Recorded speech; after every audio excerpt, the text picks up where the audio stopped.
আসসালামু আলাইকুম রহমতুল্লাহি ওবরাকাতুহ ইন্নাল হামদুলিল্লাহ ওয়াসসালাতু ওয়াসসালামু আলা মুহাম্মাদিনিল মুস্তাফা ওয়া আলা আলিহি ওয়া আসহাবিহিল মুজতাবা আম্মা বা'দ। প্রিয় দর্শক শ্রোতা, আশা করছি আল্লাহ রাব্বুল আলামিন আপনাদের সকলকে ভালো রেখেছেন। আলহামদুলিল্লাহ। আমরা আমাদের সেই সমস্ত সম্মানিত দর্শক শ্রোতাদের জন্য দোয়া করছি যারা নিয়মিত আমাদের এই অনুষ্ঠানের দর্শক, কিন্তু এই মুহূর্তে তারা অসুস্থ আছেন। আল্লাহ তাআলা তাদের সকলকে পরিপূর্ণ সুস্থতা দান করুক, আল্লাহুম্মা আমিন।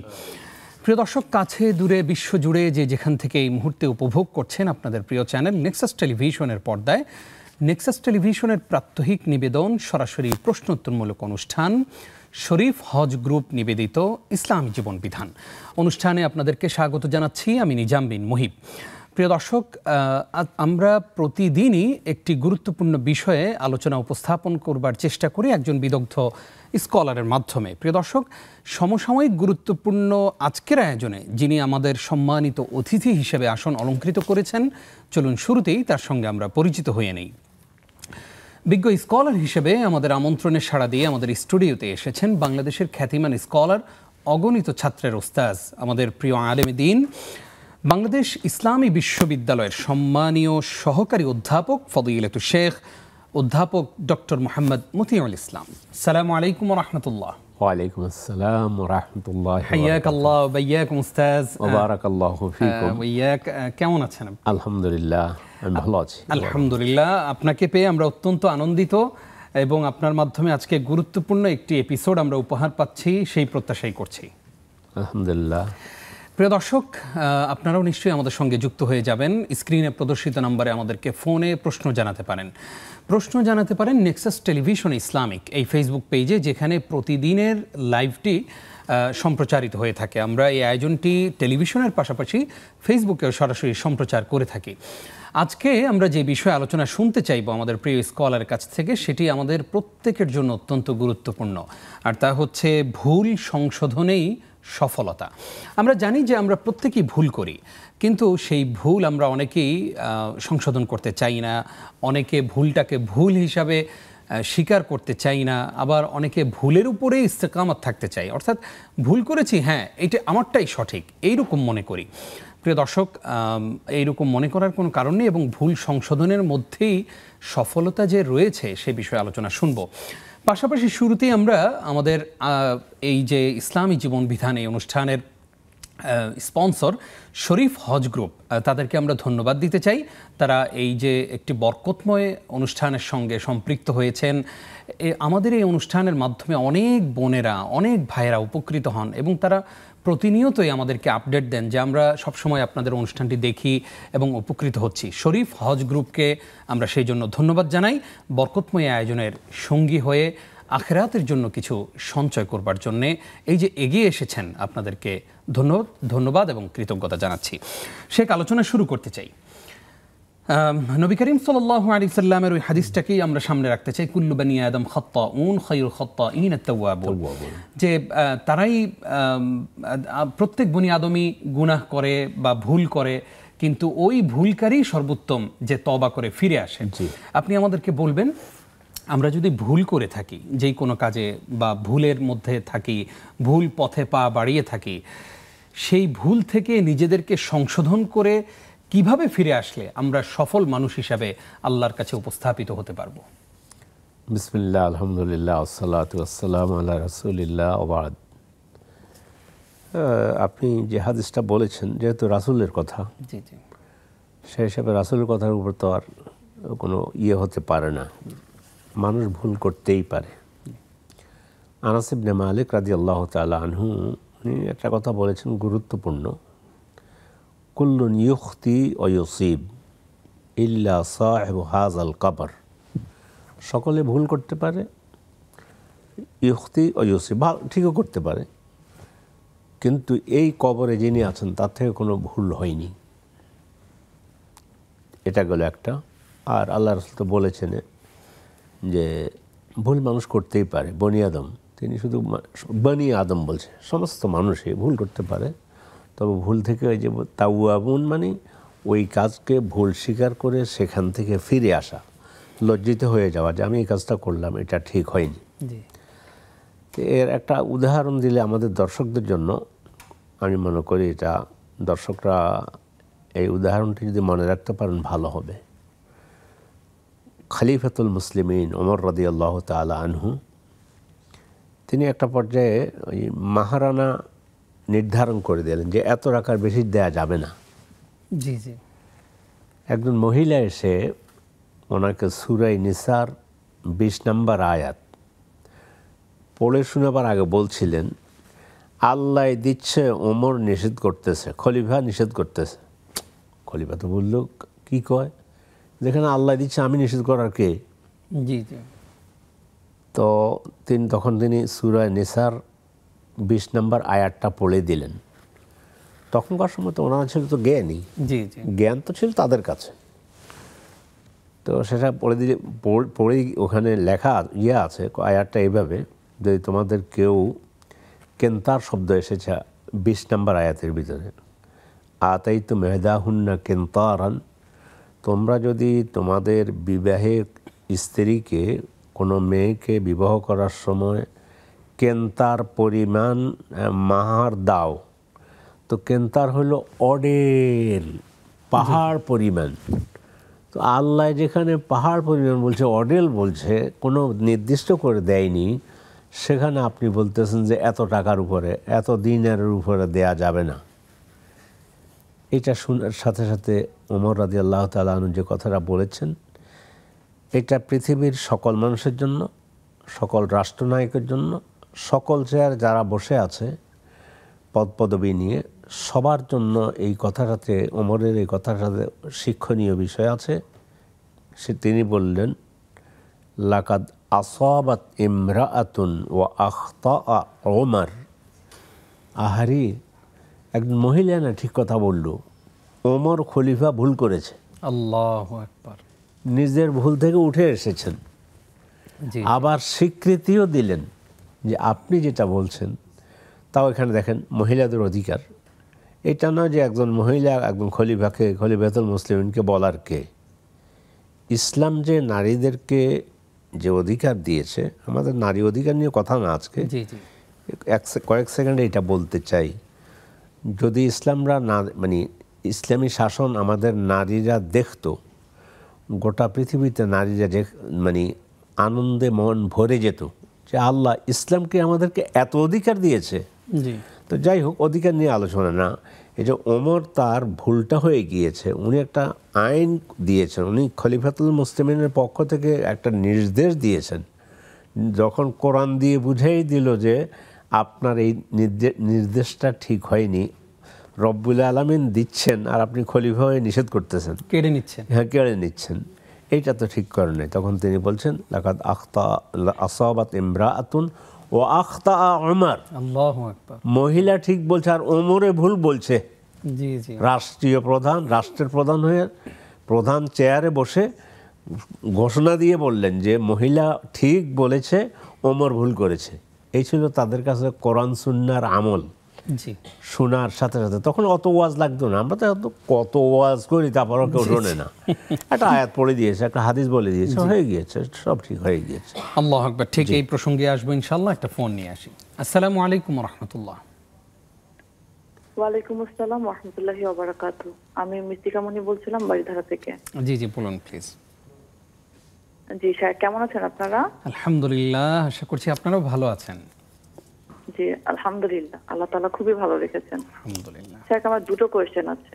জি প্লিজ। আমার ফার্স্ট কোয়েশ্চেন হচ্ছে, কিছুদিন আগে আমি একটা হাদিস শুনলাম যে সুন্দর স্বপ্ন আল্লাহ তাআলার পক্ষ থেকে আসে আর খারাপ স্বপ্ন আসে শয়তানের পক্ষ থেকে।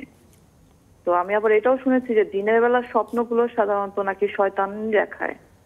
জি। তো দিনের বেলা যদি আমি কোনো সুন্দর স্বপ্ন দেখি, তাহলে কি আমি সেটা ধরে নিব যে এত সুন্দর একটা স্বপ্ন নিশ্চয়ই আমাকে আল্লাহ তাআলাই দেখিয়েছেন? আচ্ছা। আর সেই স্বপ্নটা কি কাউকে বলা যাবে? জি জি, বুঝতে পেরেছি। আর আমার আরেকটা কোয়েশ্চেন হচ্ছে যে আমি অনেকদিন আগে একটা নিয়ত করেছিলাম যে আল্লাহ তাআলা যদি এই কিছুদিনের মধ্যে আমার একটা কাজ যদি সাকসেসফুল করে, তাহলে আমি যে কোনো একটা ভালো কাজের নিয়ত করেছিলাম। তো তখন আমার সেই কাজটা হয়নি, আমি যে টাইম আলটিমেটাম দিয়েছিলাম সেই টাইমের মধ্যে হয়নি। তো এখন এতদিন পরে আমার কাজটা হতে যাচ্ছে, তো আমার সেই নিয়তটা কি এখন পূরণ করতে হবে নাকি পূরণ না করলেও চলবে? বুঝতে পেরেছি। ধন্যবাদ আপনাকে বোন, সুন্দর দুটি প্রশ্ন করবার জন্য। আমাদের সঙ্গেই থাকুন। আমাদের সঙ্গে এই মুহূর্তে আরো একজন দর্শক আছেন। আসসালামু আলাইকুম। ওয়ালাইকুম আসসালাম। ওয়ালাইকুম আসসালাম। জি জি আমার নাম আব্দুল মতিন, পাবনা। জি জি জি মতিন ভাই বলুন। আচ্ছা, আজ প্রশ্ন, রাসূল পাক সাল্লাল্লাহু আলাইহি ওয়াসাল্লাম মিরাজ থেকে নামাজ নিয়ে আসলেন 5 ওয়াক্ত। জি, এই জুম্মার নামাজ, ঈদের নামাজ, রোজা কোত্থেকে আসলো? আমার এইটা জানতে ইচ্ছে করছে। জুমা রোজা কোত্থেকে আর আসলো? ঈদের নামাজ, বেতের। আচ্ছা হ্যাঁ, কিভাবে আসলো? আচ্ছা আচ্ছা আচ্ছা, জি, ধন্যবাদ আপনাকে প্রশ্ন করবার জন্য। আমাদের সঙ্গেই থাকুন। প্রিয় দর্শক, আপনারাও আমাদের সঙ্গে যুক্ত হয়ে যান ঝটপট স্ক্রিনে প্রদর্শিত নাম্বারে। আমরা গুরুত্বপূর্ণ আলোচনা শুনছিলাম ভুল সংশোধনে সফলতা, এই বিষয়ে আলোচনা করছিলেন আমাদের প্রিয় স্কলার। আসলে আমরা যে ভুল করি, আমরা ভুলটাকে ভুল হিসেবে যখন বুঝতে পারবো তখনই মনে করতে পারি যে আমরা ফেরত আসতে পারবো। আসলে ভুলটাকে অনেক সময় আমরা ভুল হিসেবে বুঝিই না যে এটা আমি ভুল করেছি।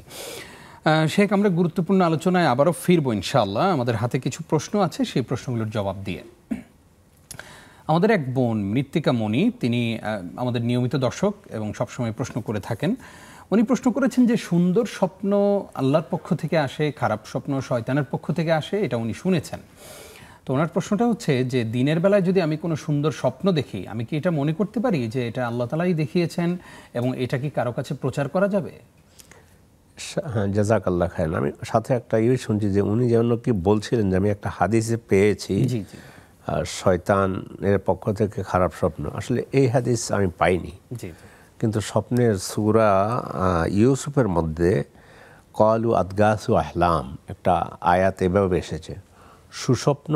আর এখানে আদগাসু আহলাম বলতে যেটাকে বলা যায় অর্থহীন স্বপ্ন। আচ্ছা, অনেক সময় দেখে মানুষ, জি তো এই জন্য অর্থহীন স্বপ্ন এবং হইতে পারে কোনোটা, যেটা কোনো অর্থহীন বা খারাপ স্বপ্ন হইতেই পারে।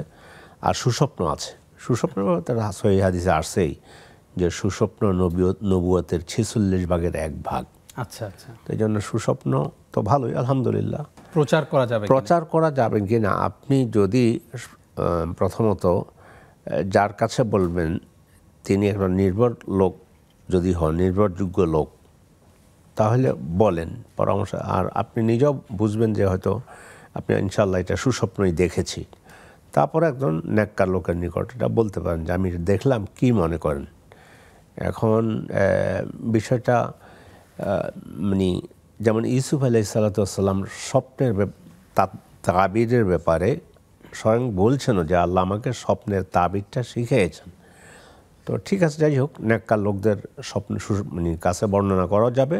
জি, ভালো দেখেন আর মন্দ দেখেন। কিছু বিষয় আবারও বলছি, আদগাস ও আহলাম শব্দ এসেছে দুঃস্বপ্ন বা সুস্বপ্ন আর কি যেটাকে বলা হয়, জি, তো বলা যেতে পারে। ইনশাআল্লাহ। আমাদের হাতে আরও কিছু প্রশ্ন আছে, আমরা সেই প্রশ্নগুলোর জবাব নিব ইনশাআল্লাহ। এই মুহূর্তে আরও একজন দর্শক আছেন। আসসালামু আলাইকুম। ওয়ালাইকুম সালাম। জি বোন, প্রশ্ন করুন। হ্যাঁ, আমি নাসরিন বলছি চট্টগ্রাম থেকে। জি জি বলুন। প্রথম কোশ্চেন হচ্ছে সন্তান হওয়ার জন্য আমল বলতেন। আচ্ছা মানে আমি অনেক আমল করি, তারপরে আল্লাহ দেয় না। আচ্ছা আর কি রব্বি হাবলি মিলাদ সলেহিন বলে আর অনেক দোয়া আছে, তারপর দোয়াগুলো সঠিক নিয়মে বলে দিলেন কখন কোন সময় পড়তে হবে। আচ্ছা, আর একটা দোয়াতে ঢিলা খোলো সন্তত বললো, ওটা কি না করলে নাকি দোয়া কবুল হয় না, মানে কতটুকু সত্যি? কোনটা? ঢিলা খোলো। আচ্ছা আচ্ছা আচ্ছা আচ্ছা, এই দুইটা প্রশ্ন। জি, ধন্যবাদ আপনাকে সুন্দর জীবন ঘনিষ্ঠ প্রশ্ন করবার জন্যে। আমরা আমাদের হাতের প্রশ্নগুলোর জবাব নিয়ে ফিরবো ইনশাআল্লাহ ছোট্ট একটি বিরতির পর। প্রিয় দর্শক, আপনারা দেখছেন শরীফ হজ গ্রুপ নিবেদিত ইসলাম জীবন বিধান। গুরুত্বপূর্ণ এই আয়োজনের এই পর্যায়ে ছোট্ট একটি বিরতি নিচ্ছি, কিছুক্ষণ পর ফিরছি।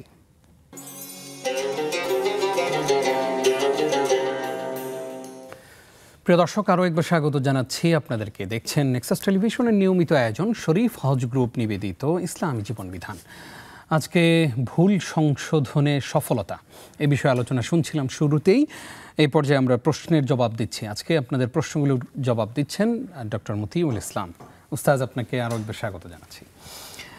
আমাদেরকে একজন প্রশ্ন করেছেন যে উনি একটা ভালো কাজের নিয়ত করেছিলেন যে আমার এই কাজটা যদি এতদিনের মধ্যে হয় তাহলে আমি এই কাজটা করব, এই ভালো কাজটা করব। তো ততদিনের মধ্যে হয়নি কাজটি, কিন্তু এখন ওনার ওই কাজটি হতে যাচ্ছে, উনি আল্লাহর কাছ থেকে সেই কাজটি উপহার পাচ্ছেন, কিন্তু ওই যে আগের যে সময়টা চলে গেছে এখন কি ওই মানতটা পূরণ করতে হবে? প্রথম আপনি মানত আর নিয়ত বললে দুটো একটু পার্থক্য আর কি। মানে একটা ভালো নিয়ত আসলো যে এই কাজটা যদি হয়, আল্লাহ যদি এই তৌফিক দেন, ইনশাল্লাহ এই ভালো কাজটা করবো, এটা মনে আসলো। আরেকটা হলো মান্যত করা, এটাকে নাজার বলা হয়। জি, তো আল্লাহ তাআলা কোরআনে বলছে অলিউফু নুজুরাহুম, তারা যেন তাদের মান্যত কিন্তু পুরা করা, কারণ নিজ দায়িত্বে একটা জিনিস ঘাড়ে উঠিয়ে নিয়েছে। জি, তো এই জন্য যদি মান্যত করে থাকেন, এখন এখানে কথা হলো আমি এতদিন বলেছি, এতদিন হয়নি, একটু পরে হয়েছে, তারপরও বলবো আর কি, যেহেতু আপনি এতদিন বলেছেন সে হিসাবে এতদিনের ভিতরে হয়নি, এরপরেও আপনার মান্যত পুরো করে দেয়া ভালো, উত্তম। কাজটা তো হয়েছে আলহামদুলিল্লাহ, একটু পরে হলো। এখন কী নিয়ত করেছেন সেটা তো আর আমরা জানি না, কি অর্থ টাকা করি দান সদকা করবেন নাকি নামাজ পড়বেন নাকি, এটা আমরা জানি না। তারপরও বলছি সাধ্য হলে আপনি পুরা করে দেয়াই উত্তম। যেহেতু আপনি এতদিন বলেছেন সেই হিসাবে এখানে একটা কথা আছে যে যেহেতু এতদিনের ভিতরে হয়নি, পরে হয়েছে, তো হয়েছে, তো আল্লাহ দিয়েছে। জি, জি, জি। তো এই জন্য আমরা উৎসাহ দেবো যে আপনি আপনার মান্যতটা পূরণ করেন। আর উনি প্রশ্নে কিন্তু নিয়ত বলছে, জি, জি, নিয়ত এক কথা, আমি একটা ভালো নিয়ত করতে পারি, আর মান্যত কিন্তু এক কথা।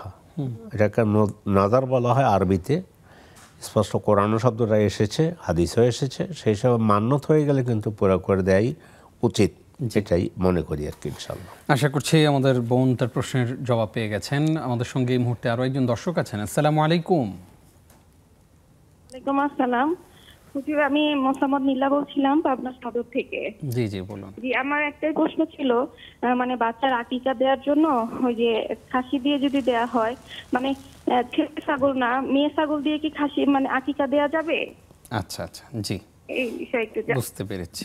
ধন্যবাদ আপনাকে। ওয়ালাইকুম আসসালাম। আরো একজন দর্শক আছেন, কে আছেন আমাদের সঙ্গে? আসসালামু আলাইকুম। ওয়ালাইকুম সালাম ওয়া রাহমাতুল্লাহ। হুজুর, আমি ধরমপাশা সুনামগঞ্জ থেকে ইনুস বলছিলাম। জি, জি, ইনুস ভাই বলুন। জি, আমার প্রশ্ন হলো রাসূল সাল্লাল্লাহু আলাইহি সাল্লামকে কাজিউল আম্বিয়া বলা হয় কেন? 2 নম্বর প্রশ্ন হলো যে রাসূল সাল্লাল্লাহু আলাইহি সাল্লামকে সৃষ্টি না করলে আল্লাহ রাব্বুল আলামিন এই পৃথিবীর কিছুই সৃষ্টি করতেন না। কথাটা কি সহিহ হাদিস দ্বারা সমর্থিত? আচ্ছা, আর 3 নম্বর প্রশ্ন আরেকটা আছে হুজুর, যে এই রাসূল সাল্লাল্লাহু আলাইহি সাল্লাম পৃথিবীতে আসার পরে পূর্ববর্তী নবীদের এই শরিয়া রহিত কিংবা বাতিল হইয়া গিয়েছে, কিন্তু আমরা ইব্রাহিম আলাইহিস সালামের শরিয়া পালন করি কেন? আচ্ছা, আচ্ছা, জি, ধন্যবাদ আপনাকে গুরুত্বপূর্ণ প্রশ্ন করবার জন্য। আমাদের সঙ্গেই থাকুন। শেখ, আমাদেরকে একজন প্রশ্ন করেছেন যে রাসূল সাল্লাল্লাহু আলাইহি ওয়াসাল্লাম মেরাজ থেকে 5 ওয়াক্ত নামাজ নিয়ে এসেছেন, কিন্তু জুমা আসলো কোত্থেকে, রোজা আসলো কোত্থেকে, এবং সালাতুল ভিতরের নামাজ কোত্থেকে আসলো, ওনার প্রশ্ন। আচ্ছা, ইসলামের তো রোকন 5টি। জি, সাক্ষ্য প্রদান করা যে আল্লাহ ছাড়া সত্য কোনো মাহবুদ নেই, জি, তারপর সলাৎ মানে নামাজ আর কি, তারপর এগুলো তো ভিন্ন, কিন্তু মেরাজে স্পেশাল 5 ওয়াক্ত সলাৎ ফরজ হয়েছে ফার্স্ট। কিন্তু তাওহিদের পরে, তাওহিদ যেদিন রিসালাত আসছে সেদিন থেকেই শুরু, ওই মুহূর্ত থেকে তাওহিদ, জি, এক আল্লাহর উপর ঈমান আনা, আল্লাহ ছাড়া সত্য কোনো মাহবুদ নেই, তাহলে তাওহিদ আসলো। আস্তে আস্তে আস্তে আস্তে যেতে যেতে একটা টাইমে রাসূল যখন মেরাজ হলো, সলাৎ এই ইসলামের যত আর 5টা রোকন, তারপরে সলাৎ ফরজ করা হয়েছে রাসূল যখন মেরাজে গিয়েছেন সেখানে। এই একটা ফরজেই, একটা আমলেই, একটা রোকনেই এটা আল্লাহ তাআলা মেরাজে নিয়ে তিনি ফরজ করেছেন 5 ওয়াক্ত। আচ্ছা, পরবর্তীতে সলাৎ 5 ওয়াক্ত ঠিকই আছে, প্রত্যেক দিন 5 ওয়াক্ত আমরা পড়িও। শুক্রবার দিনের ব্যাপারে জোহর সলাতের পরিবর্তে আল্লাহ তাআলা সলাতুল জুমা, তিনি জুমা নামে একটা সূরাও আছে, তখন ফরজ করেছেন, জুমার সলাত তখন ফরজ হয়েছে। এবং রাসূল সাল্লাল্লাহু আলাইহি ওয়াসাল্লাম সলাত ফরজ হওয়ার আগে তিনি তাহাজ্জুদ সলাত ফরজ হিসাবে পড়তেন। সলাত ফরজ হয়ে গেছে 5 ওয়াক্ত, তখন তাহাজ্জুদ সলাত সুন্নত হিসাবে পড়তেন, কিন্তু পড়তেন। এরপরও হলো আহলে ইলমদের মতে জুমার সালাত মক্কায় ফরজ হয়েছে হিজরতের আগে, এটা ভিন্নভাবে জোহরের পরিবর্তে এভাবে ইযা নুদিয়া লিস-সালাত মিন ইয়াউমিল জুমআতি ফাসআউ ইলা যিকরিল্লাহ, এই জুমার সালাত নতুন করে জোহরের পরিবর্তে জুমা চালু হয়। তো রাসূল সাল্লাল্লাহু আলাইহি ওয়াসাল্লাম জুমার সালাতটা কিন্তু মক্কায় আদায় করতে পারেননি।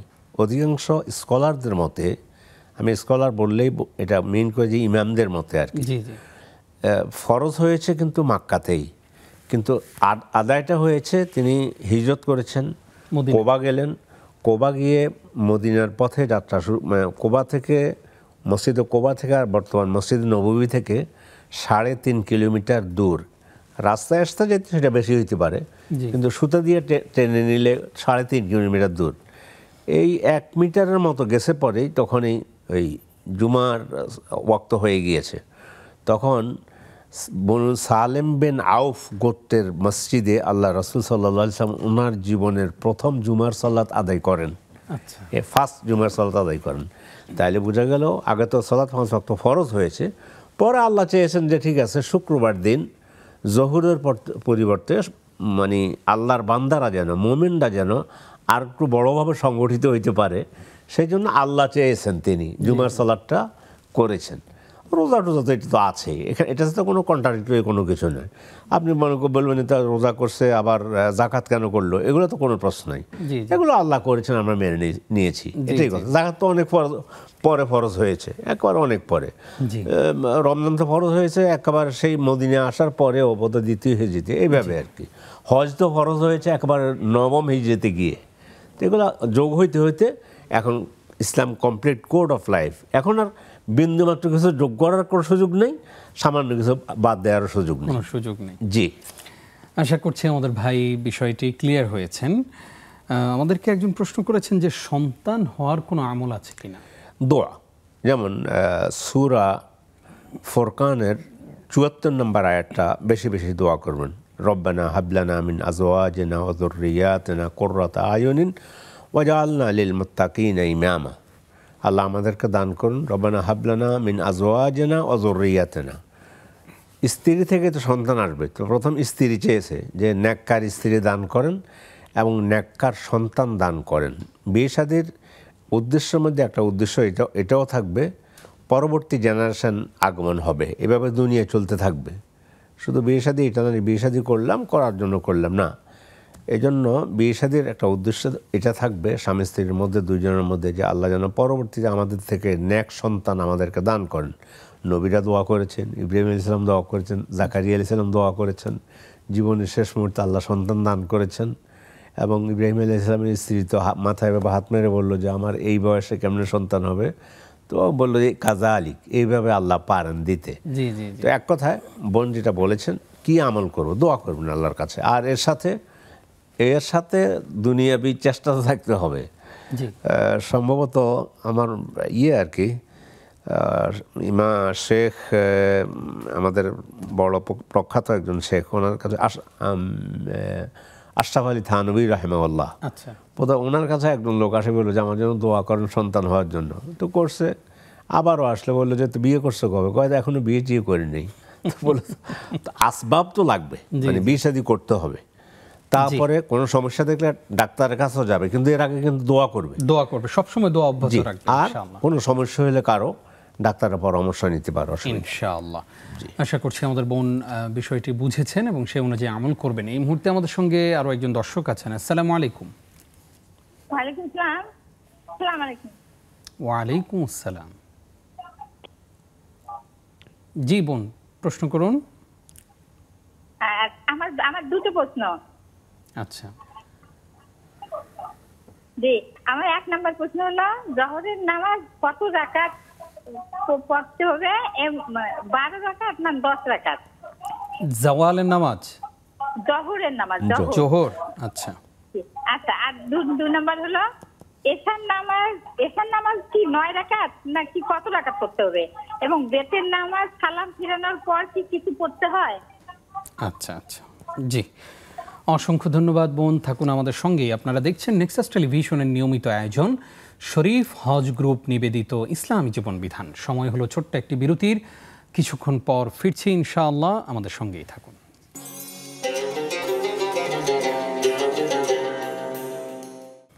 স্বাগত আরও একবার প্রিয় দর্শক, শরীফ হজ গ্রুপ নিবেদিত ইসলামী জীবন বিধান দেখছেন। আজকে আমরা অনেক গুরুত্বপূর্ণ প্রশ্ন পেয়েছি, আপনারা আমাদের সঙ্গেই থাকুন ইনশাআল্লাহ। আমরা প্রশ্নগুলোর জবাব নিয়ে নিচ্ছি। আমাদের প্রিয় স্কলার ডক্টর মোহাম্মদ মতিউল ইসলাম উস্তাজ আপনার কাছে আবারও আসছি, আপনাকে স্বাগত। আমাদেরকে একজন প্রশ্ন করেছেন যে উনি শুনেছেন যে ঢিলা কুলুপ যদি ভালোভাবে না নেওয়া হয় তাহলে সন্তান হয় না, কথাটি কি সত্য? নাউযুবিল্লাহ, কথাটা এই ধরনের কোনো কথা, এগুলো মিথ্যা বানোয়াট জাল কথা, কুসংস্কার, খুব মারাত্মক কুসংস্কার। জি জি, আল্লাহ এগুলো থেকে আমাদেরকে হেফাজত করুন। আমিন। জি জি, আমাদেরকে একজন প্রশ্ন করেছেন, মেয়ে ছাগি অর্থাৎ ছাগি দিয়ে, ছাগল না, ছাগি দিয়ে আকিকা দিলে আকিকা হবে কিনা? হবে। হাদিসে যেটা এসেছে, জি, রাসূলুল্লাহ সাল্লাল্লাহু আলাইহি ওয়াসাল্লাম হাসান এবং হুসাইনের জন্য কাবশাইনে আমলাহাইনে, জি জি, সাদা কালো মিশ্রিত একটু মোটা তাজা, এখন যদি মোটা তাজা ভালো ছাগিয়ে হয় হয়ে যাবে, আকিকা হয়ে যাবে, কোনো সমস্যা নেই ইনশাআল্লাহ। গুরুত্বপূর্ণ প্রশ্ন, কিন্তু যেটা একদম বাংলাদেশের স্বাধীনতার পর থেকে আমরা সবাই শুনে আসছি। রাসূল সাল্লাল্লাহু আলাইহি ওয়াসাল্লামকে সৃষ্টি না করা হলে এই পৃথিবী সৃষ্টি হতো না বা আমরা আসতাম না, এই কথাটাকে হাদিস বা শরীয়ত সম্মত কিনা? হাদিস বলতে জাল হাদিস মানে মিথ্যা হাদিস। লাউলাকা মা খালাকতুল আফলাক, আপনি যদি না হতেন আসমান জমিন সৃষ্টি করতাম না, এটা জাল মিথ্যা বানোয়াট হাদিস। মুহাম্মদ সাল্লাল্লাহু আলাইহি ওয়াসাল্লাম বলেছেন, মান কাযাবা আলাইয়া মুতাআম্মিদান ফালিয়াতাবাওয়া মাকআদাহু মিনান নার, যে ব্যক্তি আমার উপরও কোনো মিথ্যা আরোপ করবে সেই ব্যক্তি জাহান্নামে তার জন্য একটা জায়গা নির্ধারণ করে নেবে। দুঃখের বিষয়, এখন আছে কি না জানি না, এক সময়ে যে আপনি টাইম বললেন, এক সময়ে মাদ্রাসা বোর্ডের বইয়ের মধ্যেই রাসূলের জীবনী পড়াতে গিয়ে লাউলাকা মা খালাকতুল আফলাক এটা লেখা ছিল। যারা লিখেছেন আল্লাহ তাদেরকে হিদায়াত দান করুন, এবং আমাদের এই সিলেবাসে যেন এটা না থাকে। মিথ্যা কথাটা একেবারে ডাহা মিথ্যা কথা, বানোয়াট কথা, জাল কথা, এটা বলুন। আশা করছি আমাদের দর্শকরা বুঝতে পেরেছেন। আমরা আসলে এমন অনেক কিছুই পড়েছি, যেমন শেখ বললেন যে আমাদের বইগুলোতেও ছিল, এরকম অনেক কিছু আমরা জানি যেগুলো আসলে রাসূল সাল্লাল্লাহু আলাইহি ওয়াসাল্লামের কোনো কথা না, বরং রাসূলের নামে চাপিয়ে দেয়া মিথ্যা কথা। আল্লাহ তাআলা আমাদেরকে হেফাজত করুন, আমিন। এই মুহূর্তে আমাদের সঙ্গে আরো একজন দর্শক আছেন। আসসালামু আলাইকুম। ওয়ালাইকুম সালাম। আসসালামু আলাইকুম। দর্শক, আপনাকে সহ আমাদের সকল দর্শকদেরকে বলতে চাই, আমরা যখন এখান থেকে আপনাদেরকে সালাম দিব, আপনারা উত্তর নেয়ার পরেই সালাম নেয়ার পার্ট এটা পুরোটাই শেষ, নতুন করে আবার সালাম দেওয়ার কোনো প্রয়োজন নেই। আশা করি বুঝতে পেরেছেন। জি, প্রশ্ন করুন।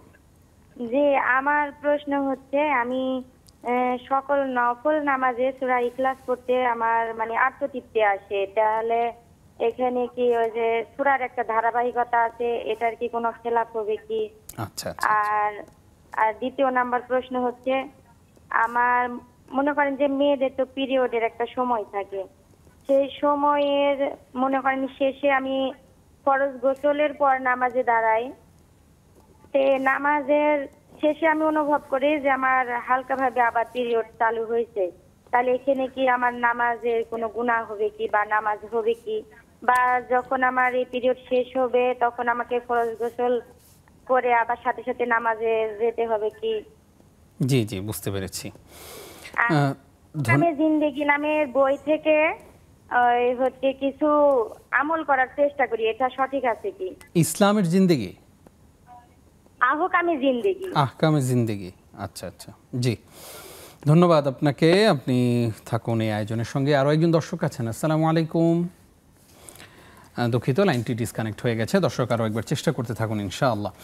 শেখ আমাদেরকে একজন প্রশ্ন করেছেন যে রাসূল সাল্লাল্লাহু আলাইহি ওয়াসাল্লাম আসার পরে আগের সব কিছুই তো রহিত হয়ে গেছে। ওনার জানতে চাওয়া হলো যে তাহলে মুসা আলাইহিস সালাতু ওয়াস সালামের কথা আমরা কেন শুনি? ওনার প্রশ্ন হচ্ছে যে কোরআন নাজিলের পরে বা রাসূল আসার পরে আগের কোনো কিছু মানতে হবে কিনা আমাদের? মানতে হবে না, মানতে হবে। জি জি, সকল নবীকে মানতে হবে। জি জি আমানার রাসূলু বিমা উনজিলা ইলাইহি মির রাব্বিহি ওয়াল মুমিনুন কুল্লুন আমানা বিল্লাহি ওয়া মালাইকাতিহি ওয়া কুতুবিহি ওয়া রুসুলিহি। জি জি সমস্ত কিতাবের উপর ঈমান রাখি যেগুলো আল্লাহর পক্ষ থেকে নবীর কাছে এসেছে। জি যত নবী রাসূল আল্লাহ পাঠিয়েছেন সবার উপরে আমরা ঈমান রাখি। কিন্তু ভাই যেটা প্রশ্ন করেছে আমি বুঝতে পেরেছি, সেটা নবীদের কাছে মুসা আলাইহিস সালাতু ওয়াস সালামের কাছে যে অংশটা নাজিল হয়েছে সে অংশটুকুর আমরা ঈমান রাখতে হবে, জি মুসার উপরও ঈমান রাখতে হবে। অনুরূপ ইব্রাহিম আলাইহিস সালাতু ওয়াস সালাম, অনুরূপ ইউসুফ আলাইহিস সালাম, সকল নবী রাসূল। জি কিন্তু কোরআন নাজিল হওয়ার পরে অন্যান্য আসমানি গ্রন্থের হুকুমগুলো রহিত হয়ে গিয়েছে, সেগুলো আর প্রয়োজন নেই, কেন সেগুলোর সব কিছুই আল্লাহ রাব্বুল আলামিন মহাগ্রন্থ আল কোরআনের মধ্যে নিয়ে এসে রাসূলকে সর্বশেষ নবী এবং রিসালত হিসাবে আল কোরআন হলো রাসূল সাল্লাল্লাহু আলাইহি ওয়াসাল্লামের সর্বশেষ রিসালত, আল্লাহর পক্ষ থেকে আগত রিসালত, সর্বশেষ হচ্ছে কোরআনে কারীম। তাইলে সকল নবীর উপর ঈমান রাখবো, সকল নবীর উপরে অর্পিত যে কিতাবগুলো এসেছে সেগুলোর উপরে ঈমান রাখবো। এই দিক থেকে পৃথিবীতে আমরা সর্বশ্রেষ্ঠ জাতি, আমরাই হইলাম বড় দিলের অধিকারী। সকল কোনো মুসা আলাইহিস সালাম, ঈসা আলাইহিস সালাম, কিন্তু এখন খ্রিস্টানরা আমাদের নবী মুহাম্মদের উপরে ঈমান রাখে না। আমরা কিন্তু ঈসার উপরে ঈমান না রাখলে মুমিন হতে পারবো না। এইটা গেল, ঈসার উপরে তাওরাতের উপরে ঈমান রাখি যে অংশটুকু নাজিল হয়েছে মুসা আলাইহিস সালামের উপরে, কিন্তু ভিতরের আহকাম যেগুলো সেগুলো কিয়ামত পর্যন্ত আগত মানুষের জন্য রাসূলের রিসালাতের ভিতরে আল্লাহ তাআলা ঢুকাই দিয়েছেন। বিধায় আগের আসমানি কিতাবগুলোর হুকুম রহিত হয়ে গিয়েছে। যেমন আগে পবিত্র হওয়ার জন্য মুসা আলাইহিস সালামের সময় তখন হয়তো ওই যে জায়গাটা কেটে ফেলা হতো, কিন্তু এখন তো আমাদের জন্য পবিত্র হওয়ার জন্য অথবা তওবার জন্য, একসময় তওবার জন্য মুসা আলাইহিস সালামের সময় ছিল হত্যা করা, আচ্ছা আচ্ছা, অন্ধ করার জন্য, যে অর্থাৎ ওই সব কিছু নিয়মগুলো আল্লাহ তাআলা সহজ করে কোরআনে দিয়েছেন। এইটা পৃথিবীর সকল মানুষের জন্য। খ্রিস্টান যদি ঈমান নাও আনে তারপরও কোরআনে যা আছে সেটা পৃথিবীতে কেউ বলতে পারবে না যে এটা আমাদের জন্য প্রযোজ্য নয় বা এটা আমাদের করা সম্ভব না। মানব ধর্ম আমরা বলি। মুসা আলাইহিস সালামের সময় কথা বললাম যে তওবার জন্য হত্যা, এখন এটা পৃথিবীতে কেউ মানবে না। আমরা বিষয়টি বুঝতে পেরেছি, আশা করছি আমাদের দর্শকরাও বিষয়টি বুঝতে পেরেছেন। অর্থাৎ ইসলাম একটি মানব ধর্ম এবং এই ধর্মের প্রতিটি কাজই মানুষের কল্যাণে আল্লাহ রাব্বুল আলামিন আমাদের জন্য সহজ করেছেন। এই মুহূর্তে আমাদের সঙ্গে একজন দর্শক আছেন। আসসালামু আলাইকুম। ওয়ালাইকুম আসসালাম ওয়া রাহমাতুল্লাহি ওয়া বারাকাতুহু। আপনারা ভালো আছেন? আলহামদুলিল্লাহ, আশা করছি আপনি ভালো আছেন। আমি আপনাদের নিয়মিত দর্শক, আলহামদুলিল্লাহ। আমার দুটো প্রশ্ন ছিল আর কি। জি জি প্লিজ। সুদ সংক্রান্ত আর কি। আমার সুযোগ থাকার পরেও যদি আমি কোনো সুদী প্রতিষ্ঠান বা ব্যাংকে আমি জব করি, তাহলে এটা শরীয়তে কি পরিমাণ শাস্তি পেতে হবে? আচ্ছা আচ্ছা। আর একটা প্রশ্ন আছে। জি জি। একটা প্রশ্ন হলো যে আমার কোনো বন্ধু যদি সুদী ব্যাংকে চাকরি করে, আমি যদি তাকে বারণ না করি, না বুঝাই, শরীয়তে আমার দায় কতটুকু আছে? আচ্ছা আচ্ছা, জি। আমরা দুটি প্রশ্ন পেয়েছি, আপনি থাকুন আমাদের সঙ্গে। প্রিয় দর্শক, দেখছেন নেক্সাস টেলিভিশনের নিয়মিত আয়োজন সরাসরি প্রশ্নোত্তরমূলক অনুষ্ঠান শরীফ হজ গ্রুপ নিবেদিত ইসলামী জীবন বিধান। সময় হলো আরও একটি বিরতির, আমাদের সঙ্গেই থাকুন।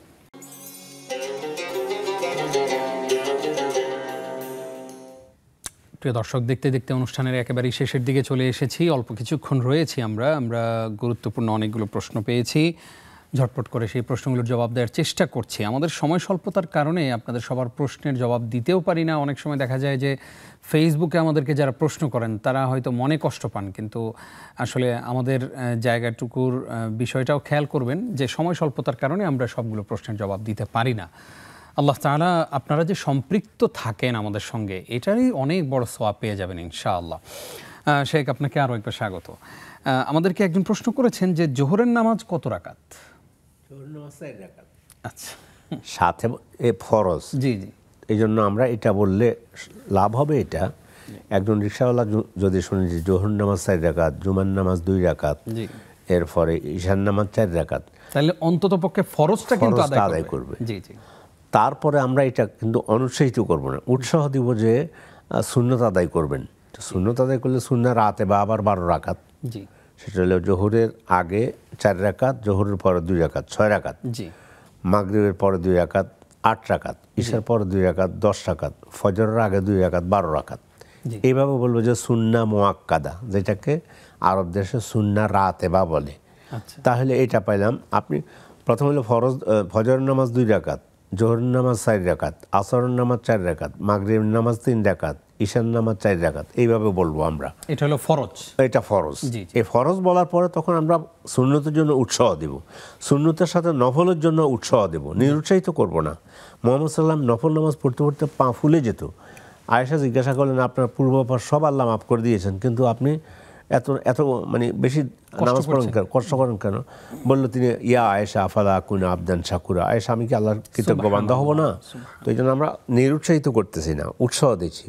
কিন্তু নামাজ বলতে এটা বলাই উত্তম যে জোহর 4, আসর 4, মাগরিব 3, ঈশা 4, ফজর 2, এটা বলাই উত্তম। আরো সহজ করে যদি বলি যে কেউ যদি শুধুমাত্র ফরজ পড়ে মৃত্যুবরণ করে, দেখা গেল যে তার জীবনে কোনো সুন্নত নাই, কিন্তু সে প্রতিদিন শুধু ফরজটা আদায় করেছে, এটা নিশ্চিত করেছে, জান্নাতে যেতে পারবে না? ইনশাআল্লাহ যাবে।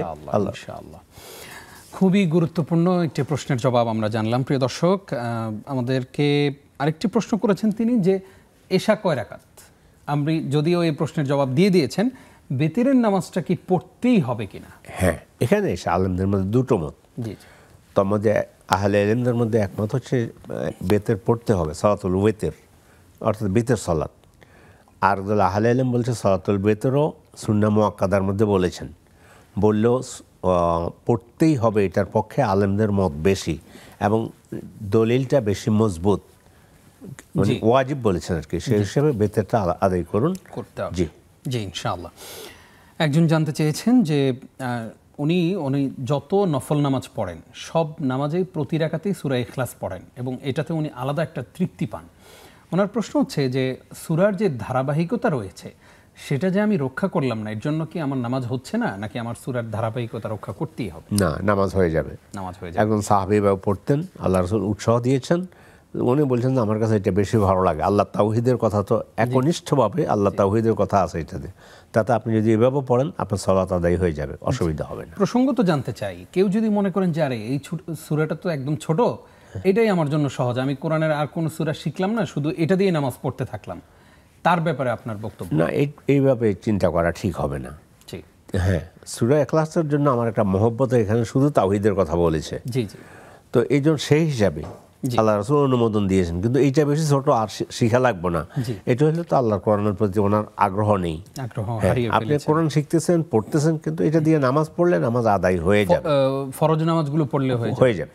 জি, ইনশাআল্লাহ। একজন জানতে চেয়েছেন যে ওনার পিরিয়ড শেষ হয়েছে বলে উনি গোসল করে তারপর নামাজ শুরু করেছেন, নামাজের মধ্যে আবার টের পেলেন যে আবার পিরিয়ড শুরু হয়েছে। এখন সেক্ষেত্রে ওনার এই নামাজটা কি বাতিল কিনা, তাৎক্ষণিকভাবে নামাজ ছেড়ে দেবেন কিনা, নাকি নামাজ শেষ করে তারপরে আবার নতুন করে পবিত্র হবেন? পুরো বিষয়টা উনি যদি অনুমান করতে পারেন যে না আবার পিরিয়ড শুরু হয়েছে, পিরিয়ড আসলে এখনো আমি মনে করেছি বন্ধ হয়েছে, তাহলে আবার নামাজ পড়তে হবে। কিন্তু পিরিয়ড শেষ হয়েছে, বুঝেছেন, গোসল টোসল করেছেন, 2 রাকাত নামাজ পড়েছেন, তারপরে আবার শুরু হয়েছে, এমনটি হলে মাঝে যেটা পড়ছেন এইটা ঠিক আছে, কিন্তু এটা কাজাও করা লাগবে না, বা এটা পড়াতে কোনো ভুল হয়নি। আবার ইস্তেহাদা যেটাকে বলা হয়, অসুস্থতা, আপনি নিজেও বুঝছেন যে আমার এই ধরনের অসুস্থতা আছে, পিরিয়ড হওয়ার পরে এভাবে আবার পরবর্তীতে গিয়ে পিরিয়ডের টাইম শেষ হয়ে যাওয়ার পরে ইস্তেহাদা যেটা বলা হয় এটা হয়, তাহলে তো আপনি ওই অবস্থায় সালাত আদায় করবেন। এমনি ইস্তেহাদার জন্য নিয়ম হলো মানে অসুস্থতার কারণে যদি ব্লিডিং হয় তাহলে মানে একেবারে প্রত্যেক নামাজের জন্য গোসল লাগবে না, ওযু করে প্রত্যেক নামাজের জন্য আপনি নিয়ত করে নামাজ পড়বেন। ইস্তেহাদা হতে থাকলে সেটার জন্য যেভাবে ব্যবস্থা করতে হয়, এখন অত্যাধুনিক নিয়ম আছে, বিভিন্ন আছে, এগুলো পড়ে নিলেন, কিন্তু নামাজ ইস্তেহাদা অবস্থায় পড়বে। কিন্তু যদি আপনি মনে করেন যে না এটা আমার মিন্স পিরিয়ড, আমি মনে করেছিলাম পিরিয়ড শেষ হয়েছে, গোসল করেছি, নামাজ শুরু করেছি, আবার শুরু হয়ে, তাহলে এই অবস্থায় নামাজ ছেড়ে দিবে। জি জি, ইনশাআল্লাহ। ফেসবুকে আমাদের সঙ্গে অনেকেই যুক্ত হয়েছেন। মায়াবী আক্তার তিনি প্রশ্ন করেছেন যে আমি নামাজের সময়সূচির ক্ষেত্রে হানাফি মাযহাব অনুসরণ করি, অনেক দিন এমন হয়েছে জোহর নামাজ পড়তে পড়তে শাফিঈ মাযহাবের মতে সময় শেষ হয়ে গেছে, এখন বর্তমানে আসরের সময় তাড়াতাড়ি শেষ হয়ে যায়, আমার 4টা থেকে 5টা পর্যন্ত প্রাইভেট থাকে, কিছুদিনের জন্য যদি শাফিঈ মাযহাব অনুসরণ করি 4টার আগে আসর পড়ার জন্য, তাহলে কি হবে? এইটা না বলে আরও সহজে যদি বলতেন, রাসূলকে জিবরিল এসে রাসূলকে 2 ওয়াক্তে সালাত শিখিয়েছেন, জি জি, প্রথম ওয়াক্তে এবং শেষ ওয়াক্তে। জি, তো কোনো কোনো সালাতের মধ্যে ইমাম আবু হানিফা রাহিমাহুল্লাহ শেষ ওয়াক্তে সালাত পড়াকে উত্তম বলেছেন, জি, উত্তম। তিনি এটা বলেন না যে প্রথম ওয়াক্তে পড়া যাবে না। কোনো কোনো আহলে ইলম বলেছে প্রথম ওয়াক্তে পড়া উত্তম। সেই হিসাবে আপনি কোনো নামাজ যদি প্রথম ওয়াক্তে পড়েন, আলহামদুলিল্লাহ পড়েন, পড়তে থাকেন। সাথে এইটা যদি আপনি মনে করেন যে এটা তো জিবরিল 2 ওয়াক্ত 2ভাবে সালাত পড়াইছেন, এটা আমাদের জন্য আদ-দীন ইউসরুন, দিনটা সহজ হয়ে গিয়েছে। ফলে এই ভাগে না গিয়ে যে ইমাম আবু হানিফাকে কিছুদিন অনুসরণ করব, শাফিকে কিছু অনুসরণ করব, বিষয়টা এইভাবে যেন না হয়।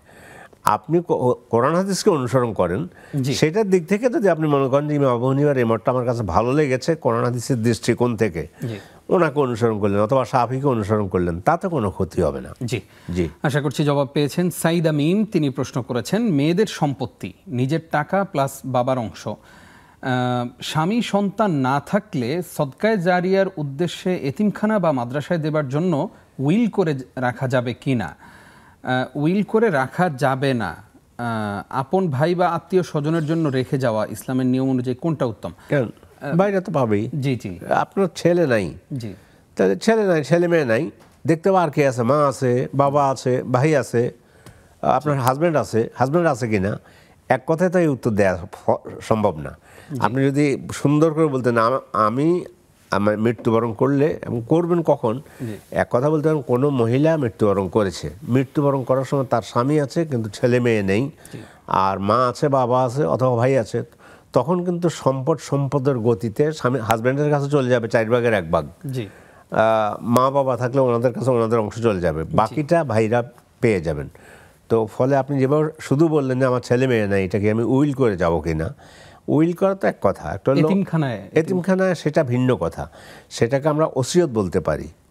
যদি আপনার ভাই থাকে কিন্তু আপনি সম্পূর্ণটা করতে পারবেন না, আপনার মৃত্যুর পর আপনার ভাই স্বামী সম্পদ পাবে, বাকিটা কি হবে? আপনি যদি বলেন যে ঠিক আছে আমি ওসিয়ত করলাম, উইল হলো ওসিয়ত করা, ওসিয়ত জায়েজ আছে, সম্পদের 3 ভাগের 1 ভাগ, সর্বোচ্চ পুরোটা দিতে পারবেন।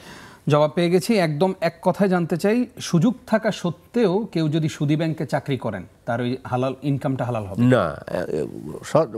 সুদী ব্যাংকে চাকরি করলে সেটা হারাম। জি, সুযোগ থাকা সত্ত্বেও বলে তো আরো বেশি হারাম, যে আমি অন্যখান থেকে আর্ন করার সুযোগ আছে, এটা না করে তিনি সুদী ব্যাংকে চাকরি করতেছেন। জি, ন্যূনতম যেটা বলছেন রিবা ইসনাইনি ওয়া সাবঈনা হুবা, জি, আইসারুহা আইয়ানকিহা রাজুলু উম্মাহু, সুদের 72টি অপরাধ, তার মধ্যে ন্যূনতমটা হচ্ছে মায়ের সাথে জেনা করার মতো। এ থেকে আল্লাহ আমাদেরকে হেফাজত করুন। আমিন। আমরা অনুষ্ঠান শেষ করব। উস্তাদ কষ্ট করে আমাদেরকে সময় দিয়েছেন, অনেকগুলো গুরুত্বপূর্ণ প্রশ্নের জবাব দিয়েছেন। আমরা আজকের পর্বের সর্বশেষ প্রশ্ন নিতে চাই যে আহকামে জিন্দেগি, আমি জানি না এটা লেখককে, এই বইটা পড়া যাবে কিনা? না, এটা আমিও তো জানি না। এখন এক কথা, আহকামে জিন্দেগির মধ্যে জীবনের আমাদের নাম তো হচ্ছে জীবন বিধান, আমার জীবন চলার ইসলামিক বিধান, যদি সেটা কোরআন সুন্নাহর আলোকে, কোরআন এবং সহিহ সুন্নাহর আলোকে লেখা হয়ে থাকে, তাহলে অসুবিধার কি? আপনি বইটা পড়েন, কিন্তু কে লেখছে বা কি সেটা তো আর আমরা জানি না। জি, জাযাকাল্লাহ খাইর। উস্তাদ অনেক সময় দিয়েছেন, সেই জন্য নেক্সাস টেলিভিশনের পক্ষ থেকে আপনাকে ধন্যবাদ জানাচ্ছি। ধন্যবাদ আপনাদেরকেও আমাকে আমন্ত্রণ জানানোর জন্য। জাযাকাল্লাহ খাইর। প্রিয় দর্শক, এতক্ষণ যারা আমাদের সঙ্গে ছিলেন আপনাদেরকেও ধন্যবাদ জানিয়ে শেষ করছি আজকের আয়োজন। আপনারা এতক্ষণ দেখছিলেন শরীফ হজ গ্রুপ নিবেদিত ইসলামী জীবন বিধান। আজকের পর্ব এখানেই শেষ করছি। আগামীকালকের পর্ব দেখবার আমন্ত্রণ জানিয়ে এখানেই বিদায় নিচ্ছি আমি নিজাম বিন মুহিব। আসসালামু আলাইকুম ওয়া রাহমাতুল্লাহি ওয়া বারাকাতুহু।